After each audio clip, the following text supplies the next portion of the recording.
Et parmi les partenaires habituels ici au village des recruteurs, on retrouve notamment Cap Emploi. Bonjour Isabelle Le Serre. Bonjour. Vous êtes directrice de Cap Emploi Lille Métropole d'Ouésy.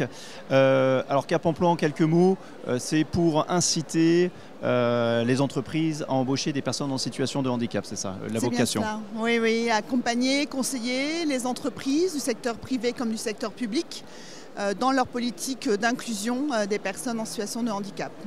Nous allons donc à la fois accompagner les entreprises et également accompagner les personnes, qu'elles soient demandeurs d'emploi ou salariés.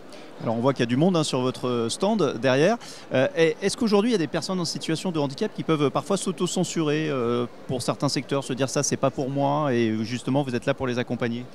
Alors absolument, on a pour la majorité des personnes que nous accompagnons des personnes qui sont dans des obligations de reconversion professionnelle car majoritairement inaptes à leur ancien métier et en effet pour ces personnes il est difficile de se projeter dans une nouvelle activité, dans un nouveau métier et vous avez raison d'insister pour dire qu'ils sont majoritairement davantage ancrés dans ce qu'ils ne peuvent plus faire et pas forcément dans leur capacité à se projeter vers leur capacité à faire. Donc vous, votre job c'est leur montrer le champ des possibles qui aujourd'hui s'élargit plus que jamais?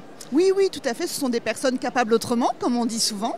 Et notre enjeu, c'est justement de pouvoir leur ouvrir le champ des possibles et de les accompagner pour trouver confiance en soi et trouver bien sûr les solutions techniques, opérationnelles, pratiques pour leur permettre de réussir dans un nouveau métier.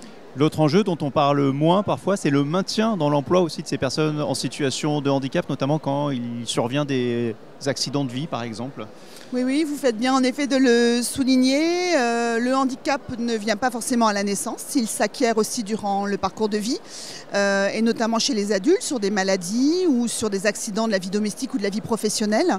Et il est important d'accompagner ces personnes qui ont un emploi à garder leur emploi. Donc soit en aménageant leur poste ou leur environnement de travail, soit en travaillant avec eux des pistes de reconversion professionnelle à l'intérieur de leur entreprise ou à l'extérieur. Est-ce que votre job aussi, c'est pas finalement se battre encore et toujours contre les idées reçues que la personne en situation de handicap, elle n'est pas forcément dans un fauteuil roulant, mais que dans la plupart des cas, ce sont des handicaps dits invisibles? Alors les idées reçues, comme vous dites, évoluent beaucoup. Je trouve que la presse, je trouve que le cinéma, on a un film actuellement qui fait un tabac. Un petit truc en plus. Voilà, c'est ça qui alimente ces idées nouvelles. Mais vous avez totalement raison pour se dire que le handicap, c'est pas seulement le handicap visible, c'est aussi le handicap invisible pour 80% des personnes que nous accompagnons. 80% globalement. Oui, ouais. Vous arrivez dans une salle d'attente, jamais vous ne pouvez imaginer que les personnes autour de vous sont en situation de handicap et dans la salle ici, je pense que plein de personnes sont dans cette difficulté et on ne le voit pas.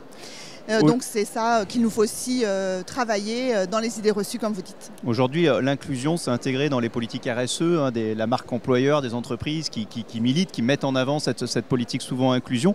Pourtant, les chiffres n'en démordent pas. Je ne crois pas que ça ait beaucoup évolué. Il y a le double de personnes en situation de handicap au chômage que dans la population valide.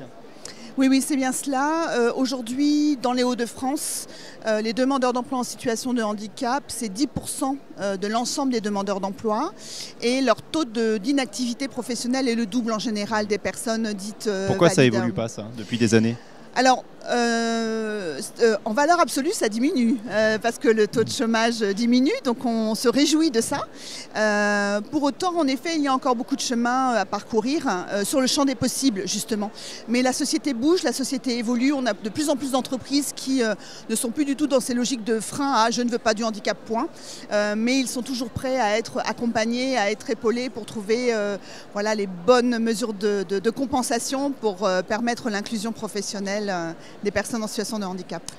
Merci beaucoup. Ne vous auto-censurez pas, c'est la conclusion de cet échange. Et n'hésitez pas à venir voir Cap Emploi ici au village des recruteurs de Lille.